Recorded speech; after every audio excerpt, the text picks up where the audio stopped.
जब कभी बात इन्वेस्टमेंट की आती है तो आपने अक्सर लोगों को सुझाव देते हुए सुना होगा कि एसआईपी शुरू कर लो। एसआईपी यानी सिस्टमैटिक इन्वेस्टमेंट प्लान। इसके तहत आप हर महीने एक रकम किसी म्यूचुअल फंड में निवेश करते हैं। हालांकि ये बात कम लोग ही जानते हैं कि एसआईपी कई तरह की होती है। तो आइए जानते हैं कितनी तरह की एसआईपी होती है और कैसे काम करती है। अभी तक चैनल को सब्सक्राइब नहीं किए तो सब्सक्राइब कर लीजिए और बेल आइकन घंटी को क्लिक कर दीजिए। जब भी मैं कोई नए वीडियो डालूं तो उसकी नोटिफिकेशन आपके तक पहुंच जाए। तो चलिए देर न करते हुए वीडियो की स्टार्ट करते हैं। Number 1, regular SIP. सबसे पहले रेगुलर एसआईपी, जिसके तहत आप हर महीने एक रकम निवेश करते हैं। अब आप हर महीने तिमाही या छमाही के आधार पर कर सकते हैं।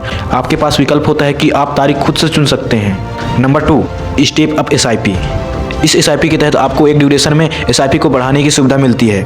जैसे सालाना के आधार पर आप एसआईपी की रकम बढ़ा सकते हैं। मान लीजिए कि आप हर महीने 10,000 रुपये की एसआईपी करते हैं, तो इसके तहत आप उसे हर साल 10% या 5% जो भी आप चाहें उसे उस दर से बढ़ा सकते हैं। इसके तहत आपका निवेश ऑटोमेटिक तरीके से बढ़ता चला जाता है। इसके बाद नंबर आता है फ्लेक्सिबल एसआईपी का, जिसके तहत आप अपनी एसआईपी को खुद से बदलाव कर सकते हैं। एग्जाम्पल के लिए आप एसआईपी की रकम बढ़ा सकते हैं या घटा सकते हैं।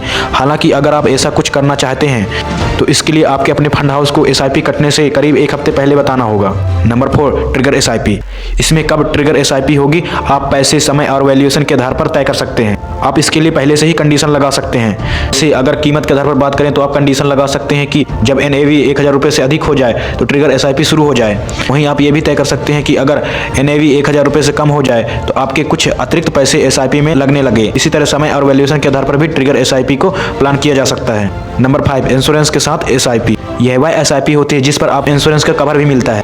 अलग अलग फंड हाउस में अलग अलग तरीके से हो सकते हैं। कुछ इसके तहत पहली एसआईपी के अमाउंट का 10 गुना तक इंश्योरेंस कवर देते हैं, जो बाद में बढ़ता जाता है। और यह फीचर सिर्फ इक्विटी म्यूचुअल फंड में मिलता है और इस पर एक कैपिंग होती है, जैसे 50 लाख रुपए की।